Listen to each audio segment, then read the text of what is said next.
পশ্চিম বর্ধমান জেলা বারাবণী বিধানসভা অনানপুর ব্লকের সহসভাপতি ভোলা সিংকে মঙ্গলবার পুলিশ হেফাজতে রেখে ঘটনাস্থলে তদন্তের জন্য ডাবরমোড় বাজার এলাকায় নিয়ে আসা হয়। জানা যায় অভিযুক্ত ভোলা সিংকে হাফ প্যান্ট পরিয়েছিলেন এবং তার কোমরে একটি দড়ি বাঁধা ছিল।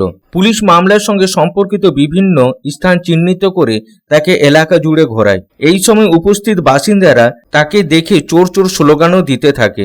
উল্লেখ্য, অবৈধ পাথর খাদানের ব্যবসার সঙ্গে জড়িত থাকার অভিযোগে ভোলা সিংকে বৃহস্পতিবার গ্রেপ্তার করা হয়েছিল।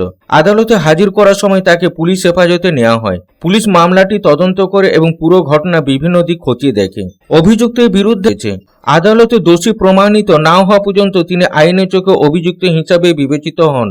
দেখুন, পুলিশ প্রশাসন তার নিজের কাজ করেছে এবং যাকে এই যে আপনার ক্রিমিনালটা ছিল সেই ক্রিমিনালটাকে যে নিয়ে এসছে এর বিরুদ্ধে একটা নাই অনেক অভিযোগ আছে এবং পুরো আমাদের রূপনারায়ণপুরবাসী সালানপুরবাসীর যে সমস্ত টাকা পয়সায় আছে সেগুলো আত্মসাৎ করেছে।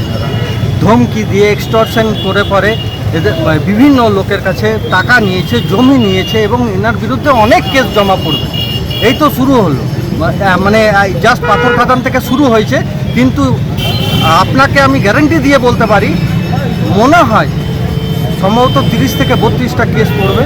শুধু মার পিট, লোকের কাছে টাকা নেওয়া এবং বিভিন্ন জমি দখল করা, জবরদস্তি দখল করা, অন্যর নামে জমি থাকলে পরেও চেঞ্জ করে দেওয়া, এই সমস্ত অনেক কেস আছে এনার বিরুদ্ধে। যে এই সমস্ত জনরোধ যারা আছে বা জনগণ যারা চোর চোর করে চিল্লাচ্ছিল, সাধারণ মানুষ যাদের টাকা পয়সা যারা খেয়েছে তাদের টাকা পয়সা আত্মসাৎ করেছে এরা, যার জন্য এরা চোর চোর বলতে বাধ্য হয়েছে। এখনও পর্যন্ত তারা আশায় আছে যে এই ব্যক্তির কাছে কিভাবে টাকাটা আদায় করা যায়। আমার তো মনে হয় ইনি যে আছে এনাকে ঢোকানোর পর আরও অনেকে আছে যাদের আমাদের প্রশাসনের তরফ থেকে চেষ্টা চলছে যে সমস্ত ক্রিমিনালগুলো ছিল যাদের বিরুদ্ধে অভিযোগ আছে তাদেরকে তোলা এবং এই যে ক্রিমিনাল যে মাস্টার মাইন্ড যে ছিল সেই মাস্টার মাইন্ডকে তোলার পর অনেকটাই এখানে পরিবেশ শান্ত হয়ে যাবে এবং আমি প্রশাসনের কাছে অনুরোধ করব বাকি যে ক্রিমিনালদের বিরুদ্ধে অভিযোগ আছে তাদেরকে খুব শীঘ্রই যাতে তুলে নেয়।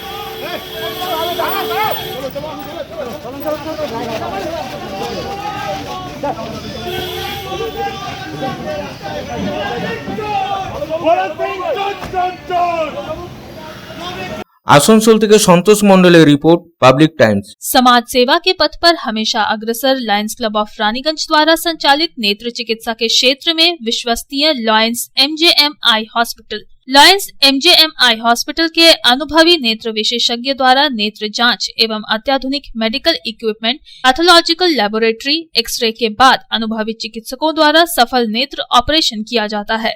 हमारे अनुभवी नेत्र विशेषज्ञ डॉक्टर शिवाजी सरकार, डॉक्टर अब्दुल कयूम, डॉक्टर चित्रांशु सामंत और डॉक्टर उत्पल पाल का लाभ दूर दराज से आए मरीजों को मिलता है। रानीगंज आई हॉस्पिटल के साथ जुड़ा बेहतर चिकित्सा का एक और पहल रानीगंज लायंस राम अवतार Bajoria memorial diabetic care centre. यहाँ भी मरीजों को मिलेंगे अनुभवी चिकित्सक एवं अत्याधुनिक लैब की सुविधा। रानीगंज लायंस MJMI हॉस्पिटल की बेहतर चिकित्सा के लिए दक्षिण बंगाल ही नहीं बल्कि झारखंड, बिहार एवं ओडिशा राज्य से भी मरीज चिकित्सा कराने आते हैं। मरीजों के सुविधार्थ उपलब्ध है 24 घंटे एम्बुलेंस एवं हाइजीनिक रेस्टोरेंट की सुविधा। Raniganj Lions MJMI hospital, NSB road, Raniganj. Contact number 0341-244-5205, 244-3205, 244-5242।